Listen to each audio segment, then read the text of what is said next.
Hey everybody, thanks so much for clicking on the video today. I wanted to do a little bit of chatting about what it's like to work from home with multiple jobs, work from home with kids, not only having 4 kids at home while I'm working from home, but also kids that homeschool every single day, as well as kind of just maintaining and keeping that healthy work-life balance, how to express yourself creatively outside of your jobs, time management, and obviously just kind of talk about the ins and outs of all that and take you through maybe a little bit of what it's like in my day-to-day.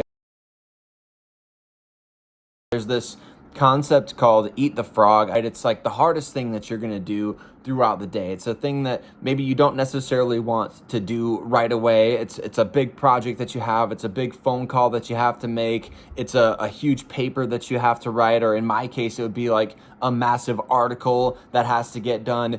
These sorts of things that are lingering and looming, the more that I let them linger and loom, the less that I get done in the interim, right? Because oftentimes we underestimate what we can do in a short period of time and we overestimate what we can do over the long haul of a day. So you may think, okay, that huge paper that I have to write, that huge video that I have to edit, or that huge thing that I have that's kind of just hanging over my head, I'm going to put that off until a little bit later on because it's going to take me the most time. And so I want to get all the other stuff that I have to get done first. But if you would say just block off an hour or 2 hours of time and say, hey, I want to do that big task first thing right away in the morning. That's what I'm going to work on today. Nothing else is going to steal that time. While you may be the most self-motivated, self-disciplined person in the world, even for those of us that have been doing this for a long time, it's so important to create lists, to eat the frog and do the hardest thing as quickly as you possibly can,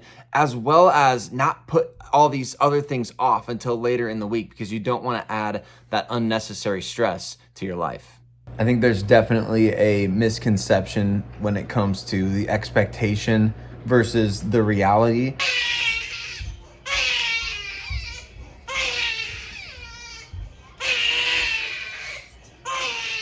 Of working from home and having multiple different jobs, juggling a lot of different things, having my kids here. And one of the things that I think is essential when it comes to working from home is being flexible, right? So let's say the baby's crying or your kid needs something. It's so easy to be consumed by a task and to get frustrated by those types of things. So I've really had to kind of learn, if I'm getting consistently frustrated by my surroundings, one of two things needs to happen. Number one, I need to be more patient. Or number two, I need to purposely change my surroundings before those situations kind of come up. The key is obviously just figuring out what works best for you to be as productive as possible and find that routine, find that rhythm throughout the course of a day, because that is what's going to help you be successful and be the most productive on a week-to-week basis.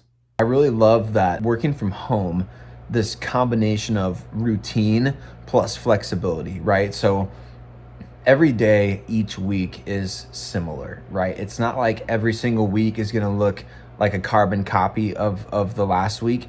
One Monday, I might have a meeting at night and I might have songwriting with the Meadows Church music team on Monday night. And then the next Monday, I have completely free. So the way that I structure my day, working backwards, getting tasks done, is vastly different. Or one week I have to write a 6,000 word mock draft for NFL Spin Zone, and the next week I don't necessarily have that on my plate, and so I'm working backwards differently and managing different tasks. Some weeks I have a phone call on Tuesdays. Other weeks I have an in-person meeting on Wednesdays. There's just different things that you get used to, the more so of a monthly routine than a daily or weekly routine when you're doing kind of independent contractor stuff like I'm doing. It's so nice to have a flexible schedule and to be able to kind of do whatever is needed to get done and to kind of just hustle. And that's the way that I like to work, is just task oriented, hustle, get stuff done. But when you're talking about having a routine that is flexible, it almost sounds like an oxymoron a little bit, right? But being flexible with routine is so essential, because not every day is going to look exactly the same. That there are going to be weeks and days that you have to really change things up and be willing to be flexible. Something that's always been a dream of mine is to be able to work out during the workday, because my ideal optimal time to work out when my body is ready is typically between 2 and 3 p.m. during the day. And that's always been the case for whatever reason. I don't know why. It's just the way that I'm wired. I'm not somebody that subscribes to waking up at 5 a.m. Whatever works best for you. You've got to make this a non-negotiable. If fitness is a priority in your life, you have to make time to do it. And this is when I choose to do it, during the day. Starting off my workout with 20 to 30 minutes of cardio. And for me, it's just walking on the treadmill. Right now, I'm in the midst of a cut. So spending 20 to 30 minutes on the treadmill at an incline is an easy way for me to burn calories. I just turn on YouTube, I can turn on a podcast, I can answer texts, I can do all these sorts of things while burning a bunch of calories in sort of a mindless way, which is kind of nice. It's a great way to unplug the brain. It's a great way to decompress from the stress of work, especially if you've been doing those other things throughout the day, right? Like time blocking, eating the frog, getting your big tasks accomplished earlier in the day. This is always a great opportunity for me to go ahead and decompress, unplug.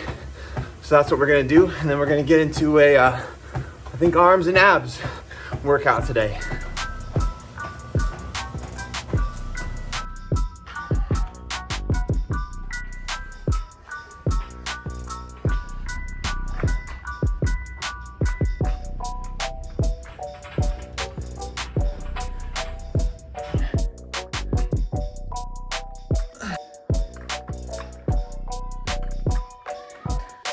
Now that I'm absolutely torched.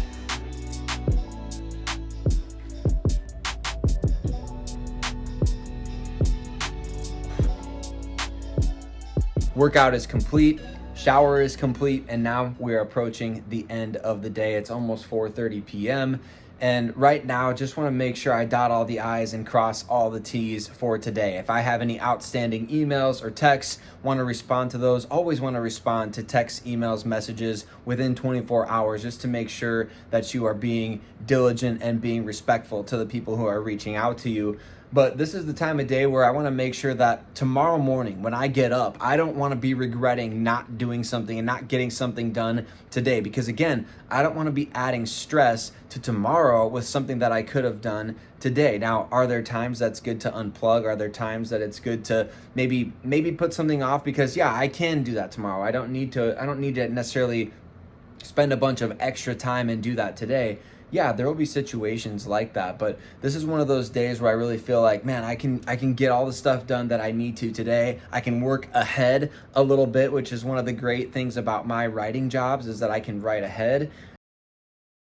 That is going to wrap it up for today's video. Everybody, appreciate you so much for tuning in. Hey, do me a favor. Let me know in the comments what type of videos you are really enjoying and leaning into, and what's really adding value for you. I want to continue to do that as much as I possibly can. I'll respond to every comment, and maybe even use some of your comments for a potential video idea down the road at some point. But really appreciate every single one of you for tuning in. Hope you found some value from this video today, and we'll catch you on the next one. Maybe a little bonus video this week.